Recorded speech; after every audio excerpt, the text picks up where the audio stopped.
Okay, so it's a great pleasure to have as our final speaker of this afternoon session, László Babai, and he's going to tell us about global symmetry from local information, the graph isomorphism problem. Okay, thank you. In contrast to most speakers, I'm going to speak about one problem, which, however, permits several philosophical interpretations, one of which I'm highlighting in the title here.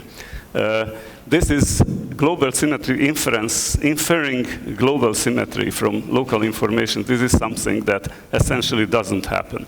And I'm going to show you perhaps that actually it does, and it helps getting closer to the problem. Okay, so first of all, what is a graph? So a graph is just a set of nodes, which we call vertices, and set of links between them, which we call edges. Link nodes are neighbors. We call them adjacent. So there is an adjacency relation, which is symmetric and irreflexive. And isomorphism between graphs is a bijection of vertices that preserves the adjacency. This example is Peterson's graph, one of the most famous graphs of graph theory, and also plays a role in the theory. Okay, so here are two graphs. One of them you recognize as Peterson graphs, and here is another. And now let's see, are they isomorphic? And let me see if technology actually, works. Yes, technology works. Okay, so they are isomorphic. This just turned one of them into the other.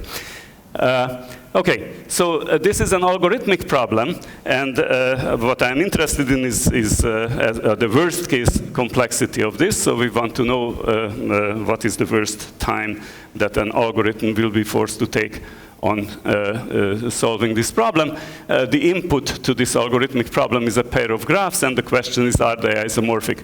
The trivial bound, if the graphs have n vertices, would be essentially n factorial. We just look at all possible bijections and compare. A highly non-trivial bound, which had in the exponent essentially square root of n, was worked out by Jean Lux, based on heavy involvement of group theory. This kind of bound I call moderately exponential. If we had 10th root of n in the exponent, I would still call it moderately exponential. The exponent is a power of n. And the recent result that I'd like to discuss here is quasi-polynomial time. This means that you take in the exponent only a power of logarithm. Okay. So I'd like to discuss, first of all, why is this a natural problem? What is its significance to the P versus NP theory? And then the bulk of the talk will be about the technical development, which is its connections to classical mathematics, especially to two areas, group theory and combinatorics. The group theory that is involved is the asymptotic structure theory of finite permutation groups, and the combinatorics is the combinatorics of highly regular objects. So let me just quickly go through some of those classes of highly regular objects that are actually relevant. Combinatorial designs that were introduced by Reverend Kirkman in 1848, strongly regular graphs around 1952, along with association schemes by Bose and Shimamoto. Coherent configurations were introduced by Isai Schur in connection of his study of permutation groups in 1933, and they were rediscovered independently and in different contexts by Weisfer, Lehmann, and Donald Higman in 1968. But what we do is, these are objects that are typically studied in algebraic combinatorics. And what we are doing is combinatorial study of these objects that have mostly been studied from an algebraic point of view. The focus of this talk, however, will be on permutation groups. So all these things about combinatorics, I'm not going to give any details about, because the group theory part is what most pertains to the philosophy that I am trying to expand, and there is even an exact time. There was this is a project on which I have worked for more than 3 decades, but there is one particular eureka moment where I recognized how to formalize this vague idea that I have had for some time. Okay, So, first of all, why is graph isomorphism a natural problem? If you look at any textbook in algebra or discrete mathematics, then the notion of isomorphism is going to come up on page 2. We are studying isomorphism invariant properties. It is related to the classical question of canonical forms. And now, why graphs? Of course, we could ask this thing about any kind of structure, so why are graphs so special? Because graphs are known to be universal over all explicit finite structures. So for instance, let's look at finite semigroups. If I consider the problem of isomorphism of explicitly given finite semigroups, this problem is efficiently reducible to isomorphism of graphs. This was, in non-algorithmic terms, was discovered in far greater generality by Hedlin and Poulter, and then specifically for the graph isomorphism problem by Gary Miller in 1978. Okay, so now let me give you a 1-minute review of the P-NP theory. We are talking about decision problems, so the answer is always yes or no. The main central complexity class that we consider is P, decision problems that are solvable efficiently, whereby efficient we mean polynomial time. NP is the decision problems where the yes answers have short proofs. So there is a yes-no asymmetry in the definition of NP, and correspondingly the class co-NP arises where the no answers have short proofs. And of course we can note that P is a subset of both NP and co-NP, and the $1 million problem is that is P not equal to NP. If P is not equal to NP, then NP is also not equal to co-NP, so this would mean that what we expect is that those problems where the yes answer has a short proof don't necessarily have also a short proof for the no answer. Okay, examples. For instance, graph isomorphism is in NP, and it is not known to belong to co-NP, so it is easy to prove that two graphs are isomorphic. There is a short proof for this, but we are not aware of a short proof of non-isomorphism of two graphs. Another problem that I'll be mentioning is factoring. Factoring is not a decision problem. We have to factor an integer into its prime factors, but here is a polynomial time equivalent decision problem. Given two numbers, does one of them have a non-trivial divisor that's less than or equal to the other? And this problem happens to be both in NP and in co-NP. This has been known for 40 years. A particular subclass of NP is the NP complete problems. A decision problem is NP complete if all NP problems are efficiently transformable into a problem, into that problem. So these are, in a sense, the hardest problems in NP, and they are equivalent among each other. Examples are recurability, Hamiltonicity of graphs, feasibility of a puzzle that you want to, okay, you have a lot of pieces, you want to put them together, and usually the factory guarantees that it is feasible, but let's think of a problem where it is not necessarily feasible. Feasibility of schedule constraints, 0-1 integer programming, and virtually all combinatorial optimization problems with a precious few exceptions are NP complete. So there are a small number of natural problems with an NP intermediate status, which means that they are not known to be NP complete, but they are also not known to be in P. In the case of graph isomorphism, it has this status. There is strong theoretical evidence against NP completeness that comes from the theory of interactive proofs, and we still don't know if it is in P. However, the recent development was that it moved, in the words of Scott Aronson, from the suburbs of exponential time, where it stood for decades, to the suburbs of polynomial time. Here is the famous picture that we have seen in several talks. So these are complexity classes NP, the big egg, P is a subset of it, NP complete problems are on the top. And then some of your favorite problems are classified in this hierarchy. Hamiltonicity, recurability is on the top, factoring, GI are in the middle somewhere, and planarity, for instance, is polynomial time decidable. Okay, if we want to throw in co-NP, then the picture becomes a little bit more complicated, because a very interesting complexity class is NP intersection co-NP that arises in the middle. And then, of course, Hamiltonicity, recurability, here the negation of these problems are on the left, planarity is right there, and what we know is graph isomorphism is here, and factoring is in NP intersection co-NP. Yes. So now let me go to permutation groups because that's the central subject that I'd like to discuss. And here is some notation. First of all, the less than or equal to sign means subgroup. This notation, sim omega, denotes the symmetric group acting on the set omega. So that is the set of all permutations of this set. The degree of this permutation group is the size of this permutation domain. And the order is how many elements it has. The alternating group is half of this group, consists of the even permutations, and it is notable for being a simple group when n is at least 5.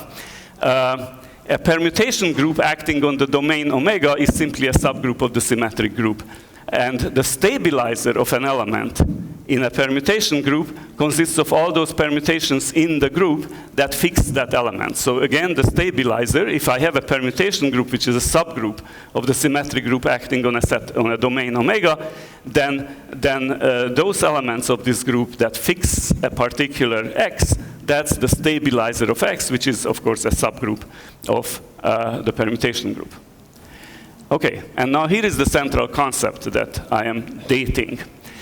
So we have a permutation group, we look at the stabilizer, and we look at another domain. I'm going to call that domain the ideal set. So our permutation group is defined to act on a domain which I call omega, and then there is another domain on which somehow it also acts. There is a homomorphism that maps this permutation group G onto the alternating group on that ideal set. Okay? So that is the situation that I am looking at. And then I am going to say that an element of the domain is affected by this epimorphism if the stabilizer is mapped into a proper subgroup of the alternating group. So let's understand this again. The stabilizer of a point is a subgroup of G. G is mapped onto the entire alternating group. This subgroup could still be mapped onto the entire alternating group or not. If it is not, then I am saying that this point was affected by this homomorphism. Okay?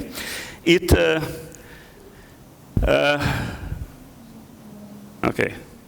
Moby Dick is a famous novel, and the narrator and chief character is a sailor and philosopher who, along the long ways on the sea, tried to define what's a whale.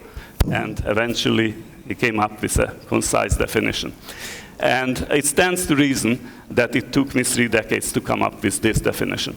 Now, a definition, of course, doesn't make any sense without an accompanying theorem. So here is the accompanying theorem. Let's look at the set of all unaffected elements. So these are the elements of which the stabilizer is mapped onto the alternating group. And let's look at the pointwise stabilizer of this set. So that is the intersection of the stabilizers of each of these points. Then under some condition, we have that even this intersection maps onto the alternating group. The condition compares the sizes of the original set omega on which my permutation group is defined and the size of the ideal set on which the alternating group acts. So the size of the ideal set can be quite small, but not smaller than logarithmic. And as long as that is the case, the result follows. So let me give you a picture. So here is the group G, and here is the alternating group onto which we postulate an epimorphism. Here is a stabilizer, it's just a subgroup. And this is a stabilizer of an unaffected point, so that's also mapped onto the alternating group. And let's have a few other points that also, of which the stabilizer mapped to the alternating group. Then the intersection also maps onto the alternating group. So this sounds like something implausible, and that's the key to the results. Okay, so once again, here is the dilemma that if we look at the intersection of the stabilizers of all the unaffected points, then that still maps onto the alternating group. So a corollary is that at least one point is affected. Of course, if no point would be affected, that means all points are unaffected. So then we just take the pointwise stabilizer of all points, which is the identity. It's not going to be mapped onto the alternating group of non-trivial size. The result is tight. It is so tight that if the greater is replaced by greater than or equal, then we have infinitely many counterexamples where there isn't even an affected point. So even the corollary fails. Okay. The proof of this lemma uses the classification of finite simple groups in a gentle manner, so the proof doesn't have to go through the list of finite simple groups, but it only goes through a known consequence, which is called Schreyer's hypothesis. It says the outer automorphism group of every finite simple group is solvable. So this is something that is only known by inspection of the entire list of finite simple groups. However, once we have that, then we can use this to prove the result. Pieber subsequently removed the classification of finite simple groups from the tools that are being used here under a slightly weaker, stronger assumption on M. Instead of logarithmic, he requires polylogarithmic, which would still be sufficient for the quasi-polynomial claim in the theorem. The proof, it's an inductive proof. The base case is the primitive groups, which I'm not going to define. I just like to say for those who know what it is. So primitive groups are somehow the building blocks of all permutation groups. And if we have a primitive group, and this primitive group is mapped onto the alternating group under this condition, then this map is an isomorphism. So the domain is isomorphic. This is the lemma. This is the lemma that depends on Schreyer's hypothesis. But you might ask, okay, why I'm talking about this? How is this related to graph isomorphism? So I need to define another problem. I call it the string isomorphism problem. So a string is just something like you have some letters in Scrabble and put them out, and now you scramble those letters and then you get another word. So a string is simply a map of a set of positions. Omega is going to be my set of positions. They don't need to be linearly ordered. They can be any set mapped into an alphabet. So I assign a letter to every element in every position. And now if I have a permutation of the set of positions, then that permutation also permutes the set of, so has an induced action on the strings. And I write the operator in the exponent. Okay, so the permutations of the positions transform the strings. I'm going to refer to this group that is going to be my basic object. Here there is a permutation group given on this set, which will be called the ambient group. This group is going to be given by a list of generators, and we call two strings G isomorphic if there is an element of this group that transforms one into the other. So we are playing anagrams. However, the permutation that we apply has to come from a given permutation group. And then the string isomorphism problem is given the ambient group and two strings decide whether they are G isomorphic. Oops. Yes. So the best way to illustrate this is by Rubik's Cube. Imagine that we have a Rubik's Cube, but not with its standard coloring, but maybe there are just two colors, say red and blue, and every square, completely as you wish, is assigned red and blue. And then you have another one. And now the question is it possible to make legal moves, turn the faces of Rubik's Cube so as to turn one into the other? All of a sudden, this problem becomes far more difficult than the original Rubik's Cube problem. And in fact, so that is the string isomorphism problem. Now, a result about the string isomorphism problem that was known previously was that it can be done also in exponential in square root of n time. That was my result from long, long ago. And now the result is that this problem is also decidable in quasi-polynomial time. I should perhaps express a regret that I did that solution in square root exponential time long ago, because the method turned to be a dead end, and perhaps this cost me 3 decades of delay. I kept trying to improve that method. Okay, so this problem is not an isolated problem. Jean Lux discovered a number of equivalent problems, most interesting among them being the coset intersection problem. So if I have two subcosets of the symmetric group, the question is their intersection empty? That's a decision problem. A computational problem version of it would be, which is equivalent in polynomial time, determine the intersection of two subcosets. That's again a subcoset, so it has a concise representation. Okay, so now, but why am I talking about this problem if I promised you to talk about the graph isomorphism problem? Well, the reason is that we can easily reduce the graph isomorphism problem to string isomorphism. Simply, every graph with n vertices can be encoded naturally by a 0-1 string of length n choose 2. So for every pair of vertices, we just declare whether they are adjacent or not. And then we act on this by the induced symmetry group action. Okay, so if I have these 5 points here, then there are the 10 pairs of points, and the permutations of these 5 points induce permutations of the 10 pairs.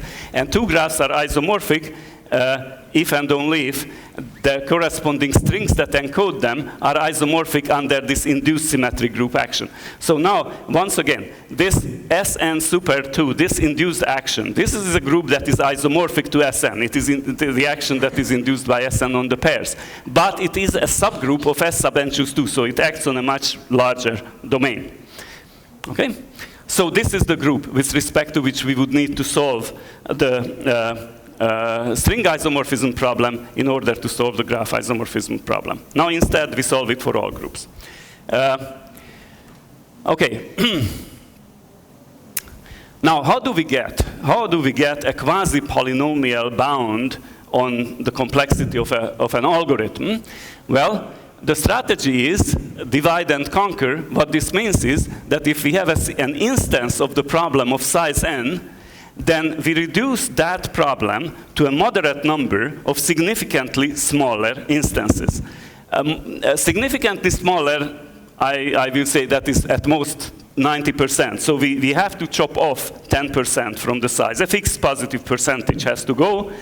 And the multiplicative cost, the branching factor in the algorithm, will be the number of smaller instances to which we reduce this original problem.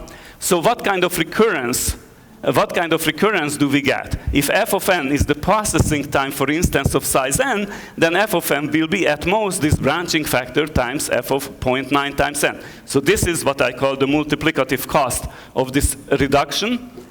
And then the solution of this is this multiplicative factor raised to constant times log n factor. Obviously, we cannot reduce the size of the instance by a constant factor more than a logarithmic number of times.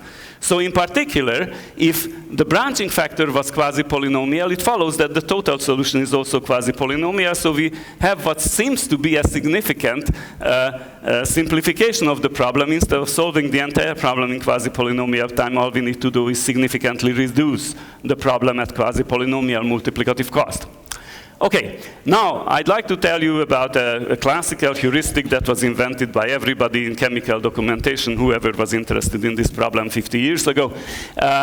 Okay, so it is called the naive refinement method. So first we try to discover any kind of irregularity. For instance, we look at the degrees of the vertices, that means how many neighbors each vertex has, and just mark it with a color. Okay, so if a vertex had color degree 1, I denote it by green. It had degree 3, then I denote by red. All the others had degree 2.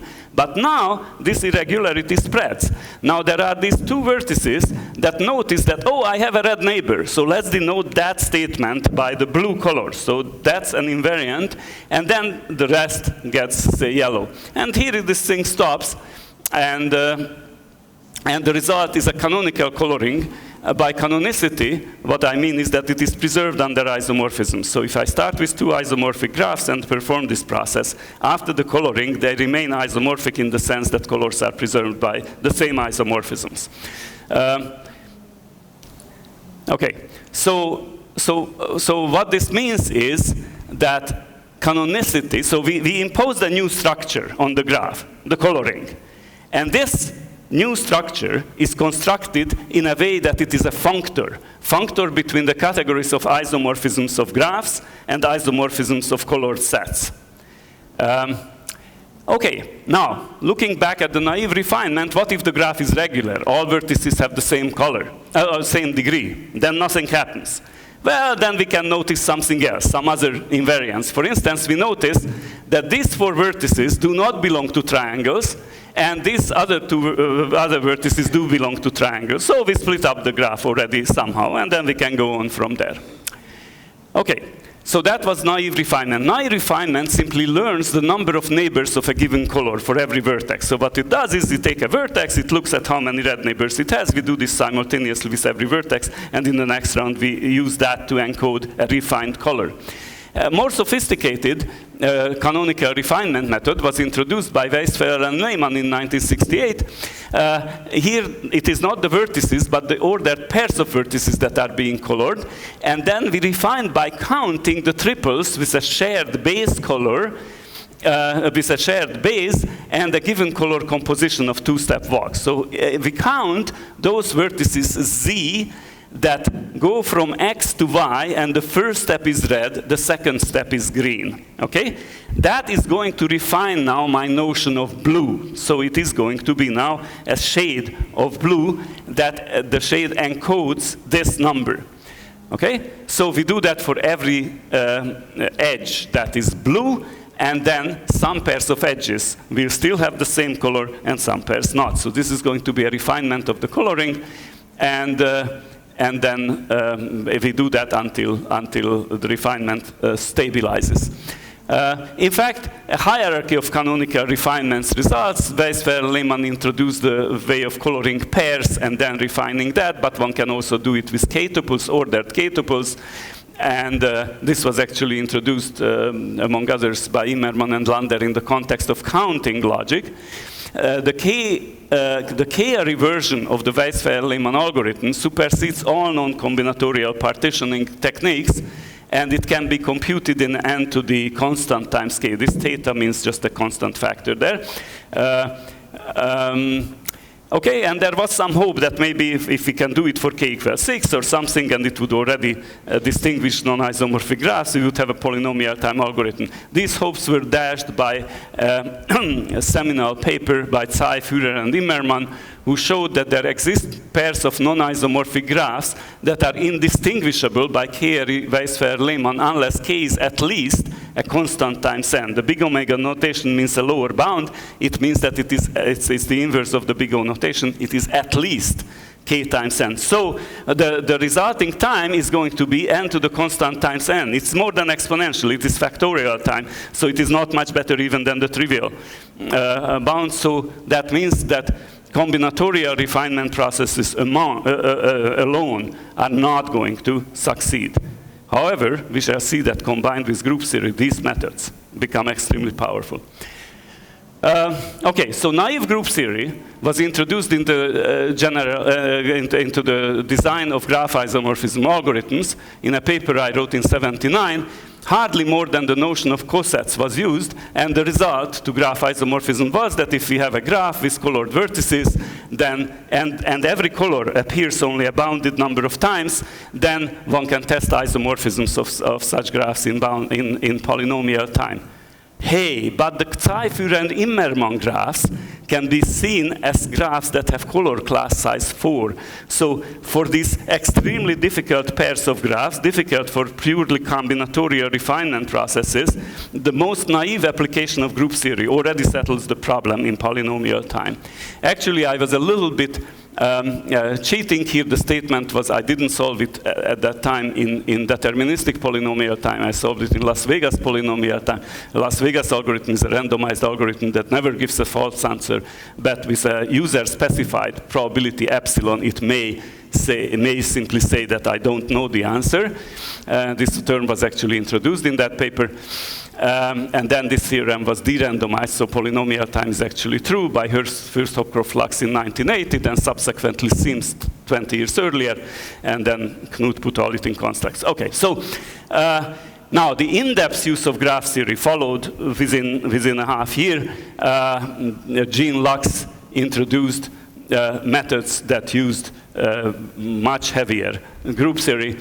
And the main result of his paper was in the title of the paper, Isomorphism of Graphs of Bounded Degree Can Be Tested in Polynomial Time. This is the single most important paper ever in graph isomorphism because he turned the problem into group theory in a profound way and introduced group theoretic divide and conquer methods to handle them. Now, what in this paper we are not using is Lux's result. However, what we do use is Lux's method. That's wired in the genes of the new algorithm. Okay, so here is a result that is underlying Lax's result. It is that string isomorphism can be solved in polynomial time if all composition factors of the ambient group are bounded. So the structural properties of the ambient group are decisive in terms of using the Lax's algorithm. And Lax's strategy is to apply recursion on the ambient group. Of course, this condition is hereditary. So, and this is the result from which then the bounded degree graph isomorphism in polynomial time follows. Okay, so a 15-second overview of Lax's method. It's a divide and conquer strategy by doing recursion on the ambient group.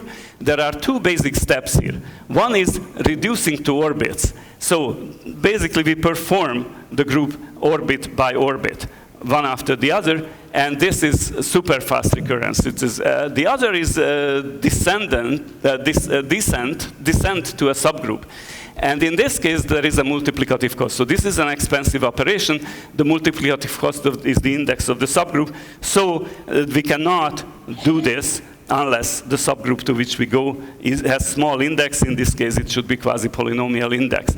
Typically, the descent is to the kernel of action on the blocks of a G-invariant partition. This is called blocks of imprimitivity. Okay, so now, yes, the question is, when does Lax's recursion fail? It turns out that when the algorithm fails, actually it reports that, and it finds a set. One can use the algorithm to find a set, which I call the ideal set, such that we also have an epimorphism from the ambient group onto either the symmetric or the alternating group on that set. So I'm using the term giant to describe either the symmetric or the alternating group, and there is an epimorphism onto one of these two. And the complexity analysis shows that the size of this ideal set goes into the exponent. So what we can afford is ideal set of polylogarithmic size, but not bigger. And in fact, the ideal set can be as big as square root of n. So that was the square root of n bottleneck in this. This characterization of the last bottleneck can be derived from Cameron's result 1981 that characterizes large primitive groups. It depends on the classification of finite simple groups. However, the classification of finite simple groups can actually be avoided by a combinatorial ingredient, which I call split or Johnson, and I'm going to talk about that a little later. Okay, so here is the situation. This is omega is the set of positions, and then the positions are filled with letters, so this is what I call a string. I am ignoring the string for now. I am only focusing on the ambient group, and then what we get is an epimorphism of this ambient group onto the symmetric or alternating group on some other set, which I call the ideal domain. Okay, so this is the real world. It's sort of jagged, and the ideal domain is nice smooth. This is Plato, who I guess invented the ideal domain. And of course, it goes without saying all the action occurs in the ideal domain. I am not sure if Plato would agree with that. So this is the bottleneck situation, and then here is the project, okay? So G is mapped onto a giant. The automorphism group of my string, the G automorphisms, they sit inside this, and they either do or don't map onto a giant. And these are the two cases. If they do map onto it, it turns out that this is algorithmically a favorable case. Then we can proceed by efficient Lax recurrence. However, if this is not the case, then I want to break the symmetry of gamma. So a priori, gamma is completely homogeneous. All I know is that there is a giant acting on it, symmetric or alternating group. But now I know that the automorphism group doesn't support that homogeneity, so I want to break the symmetry. And that's what we want to do, but we want to do it constructively. So what we try to do is construct an encasing group. So there is the automorphism group, which is unknown. Well, if I knew what the automorphism group was, I already solved the entire problem. So this automorphism group would be, I'd like to find an intermediate group so that I have a guarantee that the automorphism group maps into that group, and I want this intermediate group to be much smaller than the symmetry group, so it's definitely not a giant. Once I did that, then I can just lift this up and recurse. So here are pictures. Well, here is so this egg is the ambient group, but inside it hides the automorphism group. That's the thing that I want to catch somehow. So I want to put it in a cage. Oops, yeah, and that would be my intermediate group. So that would be the goal. However, we know nothing about the automorphism group. It could be small, it could be large. So this is an ambitious project, too ambitious. However, we have something here. We have the ideal domain, and we have a projection to the ideal domain. That projects the automorphism group also somewhere into the ideal domain. Now, if I could catch just this projection, then I could just lift it up, and I would, oops, hey, yeah, then I would catch the actual automorphism group also. I would have an intermediate group, and I could recurse. So, yes, so this is the goal. Find an encasing group such that that is not a giant, okay? Now, all right, even that goal is a bit ambitious, and there is an intermediate goal.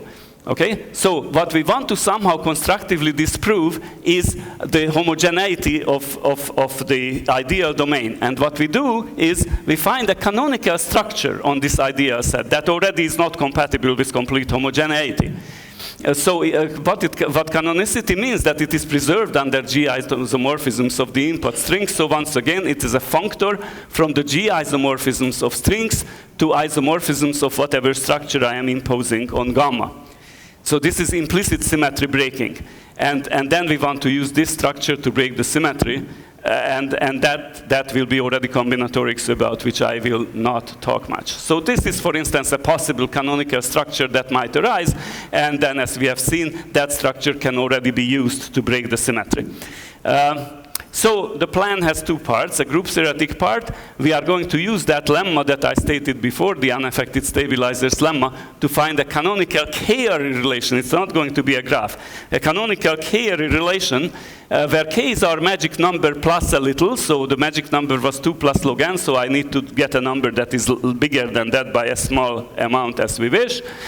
And that is going to be the arity of the relation that we find. Then the combinatorics first will use the K-ary Weisfeld-Lehmann algorithm to reduce the arity to 2. I call it the design lemma because that part is related to the regularities of designs. And then use the Splitter-Johnson theorem, which I have not even indicated what it is, to find an encasing group. Okay? So, what is the Splitter-Johnson theorem? The input is a non-trivial regular graph on gamma. The output is either a good canonical partition of gamma or a canonically embedded Johnson graph. Now, let me tell you what the Johnson graph is. Johnson graph has two parameters, S and T, and it has S choose T vertices labeled by T tuples of a set of size S, and adjacency is defined by minimum distance. So, it means Hamming distance 2. The distance of the difference of the sets is 1. Okay? This group is going to, if what we find is a canonically embedded Johnson graph, it will mean that our automorphism group maps into that group, and that group is much smaller than the original symmetric group or alternating group that was assumed to act on gamma. So this would be a fantastically efficient recurrence. Of course, we cannot always do that. The other cases also occur, in which case we just get the kind of reduction that I was hoping for. Okay.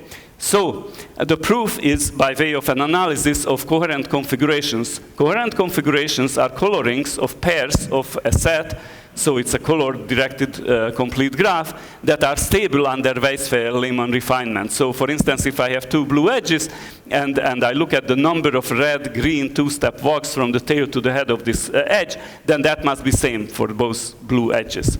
The coherent configurations are a combinatorial abstraction of orbitals, orbits on pairs of a permutation group, and they were introduced by Schur in 1933 to study permutation groups. But here we have no groups. These are purely combinatorial objects. Okay, so I am getting to now the central concept local certificates that will help me establish that K relational structure that is canonical. So first of all, I look at small subsets, because those are the only ones I can handle. Logarithmic size subsets of gamma. Gamma is the ideal domain. So these are, I call them test sets. And then I look at, okay, the original ambient group. There is an easy-to-find subgroup of it that setwise stabilizes this test set. And then I just look at the projection of this subgroup to the symmetry group on this test set itself. So here is the picture. We select the test set. That's right there. That's a tiny part of the domain. And I ignore everything else. I just project the corresponding group here into the symmetric group acting on T. In fact, it will be on 2. Okay, and now here is a dichotomy. A test set, I am going to say it is full if the automorphism group of the thing maps onto a giant on the test set, and it is non-full if it doesn't. And I want to have, first of all, I want to decide which of the two options occurs, and also I want to get usable certificates of each outcome. What would be a certificate of this circumstance that the automorphism group maps onto a giant? It would be simply a subgroup. If I can find a subgroup of my automorphism group that maps onto a giant, that certainly guarantees that the entire automorphism group maps onto a giant. So that would be a certificate of fullness. Non-fullness certificate would be just a subgroup, an encasing subgroup of the image of my automorphism group, but now my automorphism group is localized, so I am just fixing the test set. And the theorem is that one can decide by efficient Lax recurrence whether T is full and find certificates for each outcome. Okay? So now, what I'd like to emphasize about the fullness certificate, the non-fullness certificates is a local object. It's just a subgroup of acting on the test set. That's tiny. However, this requires construction of automorphisms, and I am always going to have only local information, and nevertheless, I need to construct automorphisms of the entire graph. That's the problem with which I had struggled for years, and finally came a way to formalize this. It will use the unaffected stabilizer's lemma. Okay, so let me now try to quickly outline what is happening. So first of all, if I have here my set of positions, then a subset of that will be a window, and that window should be always invariant under my current permutation group. And then I open the window, and I see a partial string. So what I see behind the window, that's a substring, and I look at the automorphisms that preserve only that part. So if the window is empty, then I have just simply the ambient group, and then the bigger the window, the more of the input I take into account, so the smaller groups I get. Okay, so this is going to be always going to be a current window, and the corresponding group that observes that part of the input that is here. Visible. And now, here is the algorithm. This is the central thing. And essentially, I'm telling you the entire local certificates algorithm right here. So what we do is, we look at the window, we initialize it to empty, and then the window will keep growing. While the window is empty, then our automorphism group is the entire ambient group that fixes the test set-wise. And then here is a while loop, and that's the entire algorithm, okay? Not the entire string isomorphism algorithm, but this part of the algorithm that constructs the invariant structure on the ideal set. Here is some condition that I am going to talk about in a minute. What we are doing is this. There is a current group acting, and that current group has a certain set of points affected. And that is going to be my new window. Here is a remark here that as my group keeps going down, the affected set keeps growing. It's easy to see that fewer permutations affect more elements. So the window will keep growing. And then I have to update the automorphism group, and that's feasible because my window contains only affected points. That's a separate and rather simple algorithmic remark. And that's it. The question is, when do we get out of this while loop? Well, first let me show pictures. So first I have the entire entire ambient group, and that affects certain points, so that's the set of points affected. I uncover that part of the alphabet, I reduce my group. Reduced group, more things are affected, and then I uncover more part of the input. And I keep doing this, and at some point, I get stuck. The loop ends. Why did the loop end? Well, there are two possible reasons for the loop to end. One is that the current group of automorphisms has become too small. It does not map onto a giant, so I no longer have this lemma or even a concept of affected, unaffected. Or the window stopped growing. I said the window keeps growing. Well, not strictly. It is possible that the window becomes the same window. And I also want to have two possible conclusions, full or not full, which corresponds to which. Well, it turns out that if I look at just the current automorphism group and how it maps onto the test set, that is going to be a non-fullness certificate in the case when it is no longer a giant. My partial automorphism group is bigger than the full automorphism group. But now, what about the other alternative? In that case, I need to find automorphisms of the entire thing, not of the partial string. What I have now is automorphisms that respect the partial string and not the entire thing. How do I get out of that a rich set of automorphisms that actually respects the entire input? That's the key question. And so what I do is simply, I take the pointwise stabilizer of everything outside my current window.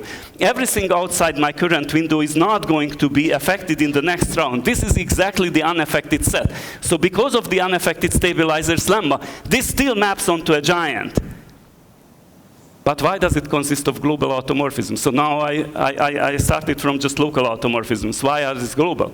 Okay, so first of all, of course, everything inside the window is respected because I took a subgroup of that group that already respects that. But why is something outside here respected? Well, because outside everything is fixed. You can't not respect a letter if the position of that letter doesn't move. That's why. So it is global automorphisms out of local information, and I guess my time is up. Thank you.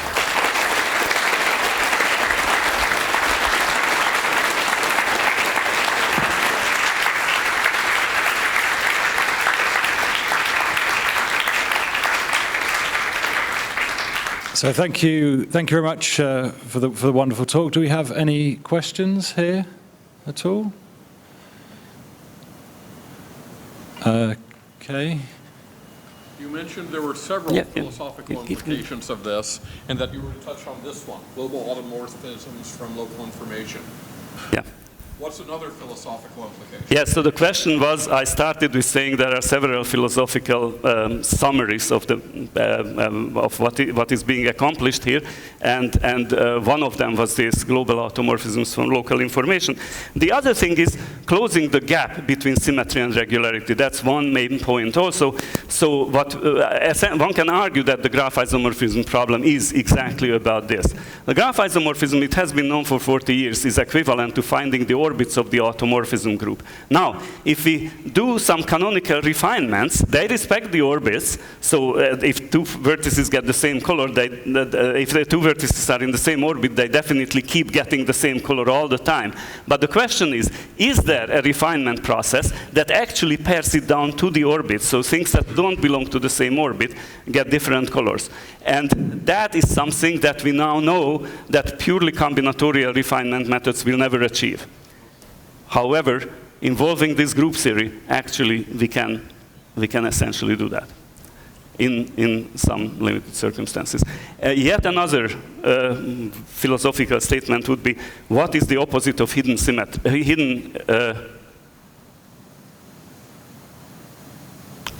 irregularity? Okay, so suppose the graph is regular, but somehow, if I just do a little perturbation on it, all of a sudden it becomes irregular. Imagine a cycle.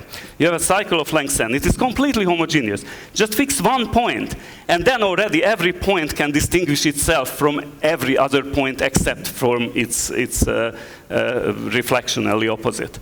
So in a way, this symmetry that apparently exists for the cycle is extremely fragile. On the other hand, I mentioned these graphs, the Johnson graphs. There, the symmetry is extremely robust. If you color several vertices, a small number of vertices with unique colors, then this irregularity will propagate and then stop, and the rest is going to just be, again, a Johnson graph with slightly smaller number of vertices. So now the question is, what is the opposite of hidden irregularity? So hidden irregularity, which at low cost I can uncover the irregularity. And it turns out that the opposite is a hidden Johnson graph, a Johnson graph that can be defined from my structure, and it sits there and occupies at least 90%. So the opposite of hidden irregularity is hidden robust symmetry. Thank you very much. I think there's sort of, want us to be conscious of time and so on. So I don't know, maybe we'll thank László and all the other speakers again. Thank you. Thank you.